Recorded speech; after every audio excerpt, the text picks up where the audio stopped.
اس طرح کے پہلے بھی کیسز ہو چکے اور ہم نے بھی رپورٹ کی ہیں. جی بہت شکریہ عامر. اسلام آباد میں پی ٹی آئی کا مرکزی سیکریٹریٹ ڈی سیل کر دیا گیا. سی ڈی اے کے عملے نے اسلام آباد ہائی کورٹ کے احکامات پر پی ٹی آئی کے سیکریٹریٹ کو ڈی سیل کیا. اپوزیشن لیڈر عمر ایوب اور وکلا دفتر پہنچے.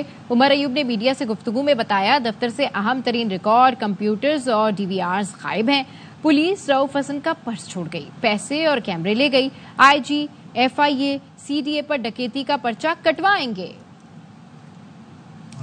سیل کیا ہے. الیکٹرانک آئٹمز یہاں سے چرائے گئے ہیں. جتنی ڈی وی آر ریکارڈنگ تھی، ایل سی ڈی سکرینز تھی، ٹیلی ویژن سکرینز تھی، رؤف حسن صاحب کا بٹوا دراز میں چھوڑ گئے. پیسے اسلام آباد پولیس لے گئی، کیمرے بھی لے گئے. موجودہ I G, S S P operations, S H O جو متعلقہ یہاں پہ ہے، سی ڈی اے کے چیئرمین کے خلاف، director energy and disaster management, اس کے خلاف ہم لوگ ایف آئی آر کرنے کی درخواست دیں گے.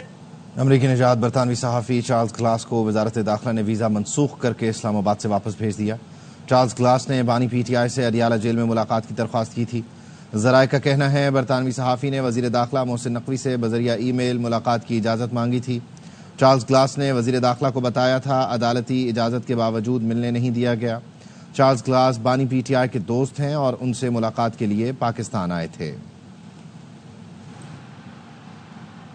مقبوضہ کشمیر میں 600 پاکستانی کمانڈوز داخل ہو گئے.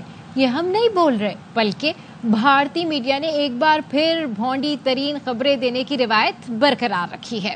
مودی سرکار کے زیر اثر بھارتی میڈیا پاکستانی فوج سے اتنا خوف زدہ ہے کہ جھوٹی خبریں دے کر صحافتی اور اخلاقی اقدار سے نیچے گر چکا ہے. ایک بار پھر دنیا میں بھارتی میڈیا ہنسی کا سامان بن چکا ہے. مہنگی بجلی اور ٹیکسوں کے خلاف لیاقت باغ راولپنڈی میں جماعت اسلامی کا دھرنا چھٹے روز بھی جاری ہے. حکومت اور جماعت اسلامی کے درمیان مذاکرات کے دوسرے دور میں کوئی اہم پیش رفت نہ ہو سکی. حکومتی کمیٹی معاشی ماہرین کو بھی مذاکرات میں لے آئی. تکنیکی کمیٹی ارکان نے جماعت اسلامی کے وفد کو بریفنگ دی. نائب امیر جماعت اسلامی لیاقت بلوچ کہتے ہیں حکومتی کمیٹی نے ہمارے مطالبات پر وقت مانگا ہے. کمیٹی میں سے کمیٹی نکلے گی تو پھر کمیٹی چوک ہی نکلے گا. اگر ہمیں ان مذاکرات کے دوسرے مرحلے پر کوئی سنجیدگی نظر نہ آتی تو آج ہی ہم ڈکلیئر کر سکتے تھے کہ ہمیں ان مذاکرات پر اعتماد نہیں. انہوں نے پھر کہا دھرنا ختم کریں، ہم انہیں مذاکرات کو ایک فروٹفل بنائیں. ہم نے کہا یہ ممکن نہیں. انہوں نے وقت مانگا، ہم نے کہا آپ وقت لیں. کمیٹی میں سے کمیٹی نکلے گی تو مذاکرات کا کیا بنے گا؟ کمیٹی چوک ہی نکلے گا. عوام کو ریلیف ملنا چاہیے اور یہ کمیٹی کا کھیل نہیں چل سکتا. ہمارے آج ماہرین یہاں موجود تھے اور بڑی مائکرو مینجمنٹ کی حد تک تفصیلی بات چیت ہوئی ہے، پازیٹیو نوٹ پہ ہوئی ہے. یہ بات چیت آگے بڑھے گی. ہمیں پوری امید ہے مثبت نتیجے پہ بہت جلد پہنچیں گے. وزراء تنخواہ نہیں لے رہے، غیر تنخواہ کے کام کر رہے ہیں. منسٹریاں ڈیوالو کی جا رہی ہیں اور اس میں نہ پارلیمنٹیرین ہے، نہ کوئی کابینہ کا وزیر فری بجلی استعمال کر رہا ہے، قطعی طور پہ نہیں. آزاد امیدوار کا سیاسی جماعت میں جانا ناقابل تنسیق ہوگا. الیکشن ایکٹ ترمیمی بل کی قائمہ کمیٹی نے منظوری دے دی. کمیٹی میں بل پر ووٹنگ ہوئی جس میں بل کی حمایت میں 6 اور مخالفت میں 4 ووٹ آئے. پی ٹی آئی ارکان نے بل کی مخالفت کی. جے یو آئی نے رائے شماری میں حصہ نہیں لیا. اجلاس میں پی ٹی آئی کے علی محمد خان اور وزیر قانون اعظم نذیر تارڑ کے درمیان تلخ جملوں کا تبادلہ ہوا. علی محمد خان نے کہا یہ نجی بل ہے، وزیر قانون اس کی وکالت نہ کریں. جس نے بل پیش کیا اسے تشریح کرنی چاہیے. اعظم نذیر تارڑ نے جواب دیا اگر میں مطمئن ہوں تو وکالت کروں گا، آپ مجھے ڈکٹیٹ نہیں کر سکتے. مخصوص نشستوں سے متعلق حکومت کی قانون سازی توہین عدالت ہے، سپریم کورٹ جائیں گے.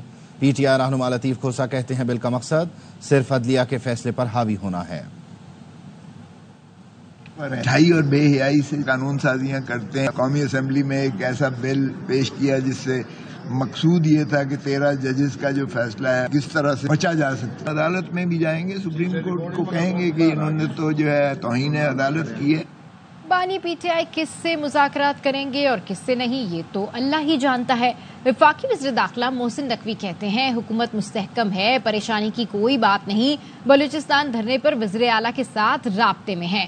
پارا چنار میں سیز فائر کرا دیا ہے. آئی پی پی سے متعلق ایم کیو ایم کے جتنے بھی تحفظات ہیں انہیں دور کیا جائے گا.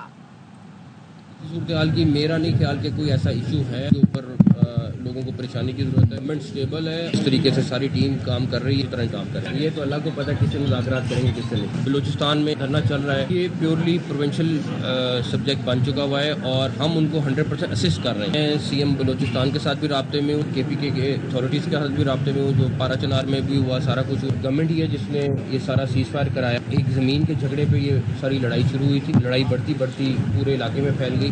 ہماری فورسز نے وہاں پہ موجود سب نے مل کے جس طرح وہ ان کو بٹھایا ٹیبل پہ اور مذاکرات کرائے. ہمارے عمل دخل سے یہ سارا چیز فائر. جو بھی نئی اسٹریٹجی بن رہی ہے IPP سے ریلیٹڈ جو بھی ڈسکشن چل رہی ہے اس میں MQM کی جتنے تحفظات ہیں وہ ڈیفینیٹلی دور کرے گی. بلیٹن سے فی الحال اتنا ہی. دیکھتے رہیے آپ.